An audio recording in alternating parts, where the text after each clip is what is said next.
Hi there, welcome to our third module on making your case. This one is called Telling Your Story. Now that you've learned a little bit about the legislative process, knowing the issues well, and who to talk to, the most important piece is learning to formulate your story and sharing it with legislators. So even if you want to practice on a small scale, maybe a school board meeting, or everything's online now, or any kind of teacher preparation programs like our Family as Faculty presentation where you share your story to up-and-coming teachers. We invite parents and children with disabilities to speak at universities all the time. Again, probably going to be more of a Zoom event these days, but this will help you kind of prepare and learn how to formulate your story. So let's get started. One thing I will share about FND is that we are family driven and nonprofit 501c3. Family Network on Disabilities is a national network of individuals of all ages that may be at risk or have a disability or have special needs, and their families, professionals, and concerned citizens. Founded in 1985, came together really at a kitchen table. Families came together for mutual support, and basically it's a grassroots organization that for persons with disabilities and their families. It's like I said, family-centered, family-driven. So, one thing that makes FND unique is that the majority of our parent trainers and board of directors, management staff are either related to someone with disability or have a disability. Okay? What we're not. We do not act as attorneys or doctors. We're not sharing law or medical advice. We do provide information, resources, and support. Okay? So, what is the first step? Well, these are actually the different things we're going to be covering. Stories from your heart, how to organize your story. Story can even be in a handwritten letter. We'll talk about that. Phone calls, how to kind of deliver maybe a shorter version of your story, or even like what you might hear an elevator story, and then getting ready for public speaking. Okay. Stories often spur change in systems, change that sometimes even seems impossible to understand. So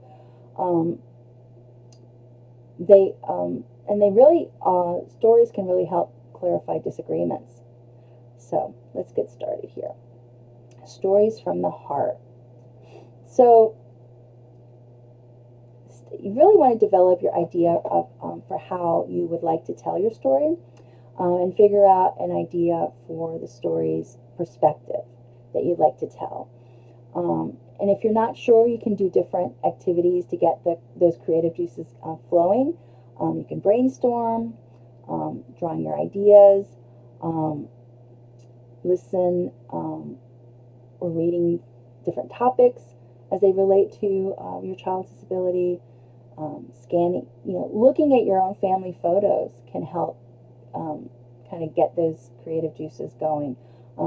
Just looking at your child's developmental milestones, remembering where he was when he was much younger and what he's doing now. I keep saying he because I have a son, he or she. But thinking about your child's developmental milestones, the chronological order of their challenges and successes. So turning emotions into advocacy,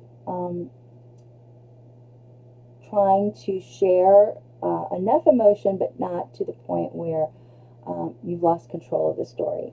Obviously it's going to be emotional, but being able to tell it, practicing and telling it enough so that you can kind of get through some tears, so that you can, for impact, so you can make the most impact. And then the ask. one, knowing your audience, but knowing what you're asking for so that it's not lost in your story. Making sure that you frame it so that you make sure the ask is front and center. Okay? Stories have the power to persuade and move people to action and are up to 22 times more memorable than facts alone and help make the case for why a policymaker should stand behind your cause. And policymakers want to hear your story. Okay? So we're going to organize it. And we're going to talk about specific, personal, informative, and timely. Kind of like your SMART goals for your IEPs. What makes a measurable goal? So once you have a few topics, ask yourself the following questions about each one. One is, what is my connection to this topic? Is this a bill I want to advocate for? Do I know enough about the topic to relate to my story? If not, you would ask yourself, what sort of work do I need to do to be able to tell this story? So that's the specific. Do I need to do background research or gather details from other people? Do I need to hear other people's stories? Are there supporting materials that would help me tell my story, like photos or data or video, depending on your venue? Personal. You attract people to your cause through a compelling story. And we know through a story that the thing we're talking about has had or will have an impact on an actual human being. Okay? So it's okay to convey that struggle, especially when you're describing a conflict. Use that emotional appeal. How do the issues impact you personally? What internal, physical, maybe emotional, even philosophical changes or roadblocks did you face? But don't try to tell too much. It's not a chronicle of everything that's happened to you and your child in your life. Just concentrate on lessons you've learned that you and others can learn from that experience, and tell just enough of the background so that a stranger to your issues can understand what happened and why. But then again, don't tell too little. Readers or listeners should be able to get a feel of the opportunities and threats that you had to face, so the lessons you learned come alive. Next is informative. In addition to telling your personal story, you want to wrap some facts and figures around your argument. What's your main point? What is related to your ask? You want to be able to understand your data as well, not just have it, but you want to understand it. In some cases, you need to understand it, absorb it, believe it, remember it. Yes, you're going to have to read portions of your story, especially if you're nervous. You want to have some kind of outline, but there's portions that you need to really try and remember. And if you're going to share some facts, those might be some good ones to remember. Timeliness. Clearly contacting a decision maker after a decision has been made rarely works. And it's equally ineffective to contact a decision maker too early. So circumstances may change around your initial contact and the time of the decision. So keep that in mind. Okay? And you can use this formula when you're putting your story together for a letter, a phone call, or even an outline to present in person. Okay? Let's look at some methods here. So there's handwriting that I mentioned. Okay? You want to stay away from sending form letters. Make it personal, like I said. Make it about you and your story. Set the stage. Introduce yourself. don't forget, sometimes something as simple as that, you forget because you're nervous. Remember to introduce yourself, your child, where does your story take place, who's involved, what will happen if action is not taken. And begin with a strong statement. You know, get their attention in the beginning. Make sure that you've identified specific legislation. So if there's a Senate bill or a House bill that you want them to remember and attach that story to, make sure you tell your legislators what effect they think a particular bill will have, if it becomes a law, will have on you or your children. You know, don't bury those main points is what I'm saying. Make sure that if you're going to have an outline, that you remind yourself who you are, who your child is, you know, what legislation you're trying to have them hear. Also, don't address too many issues at once. Address one issue per letter. If you have another issue, write another letter. And don't forget, include your address so they can respond to you. Be absolutely certain that you spell their name correctly. You know, the senator's name, the congressman's name. Make sure you know their gender. Sometimes, you know, you can't tell by their name.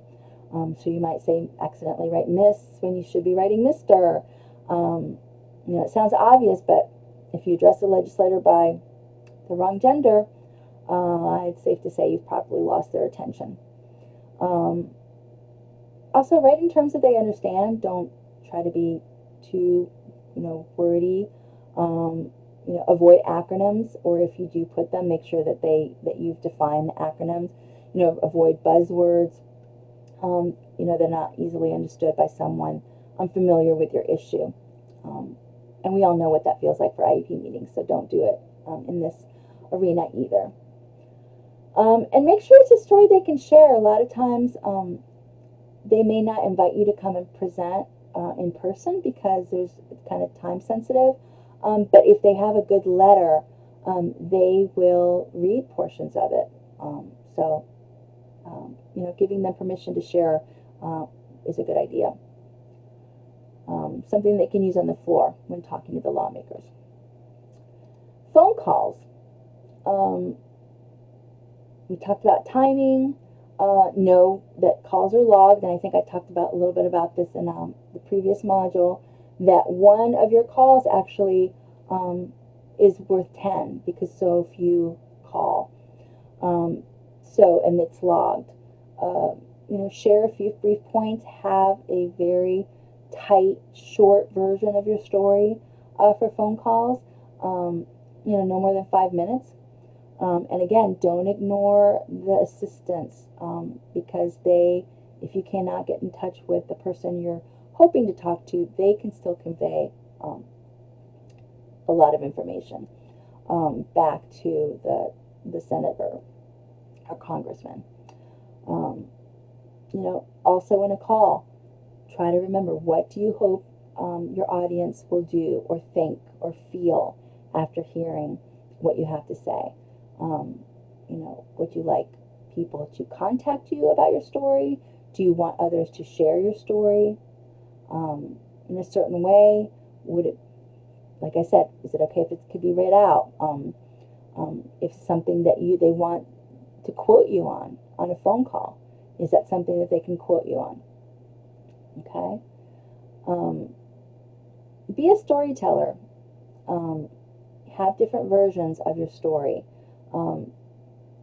You know, it's a big difference between an outline and a script. An outline will help you remember points that you want to hit. You don't want to be on the phone and make it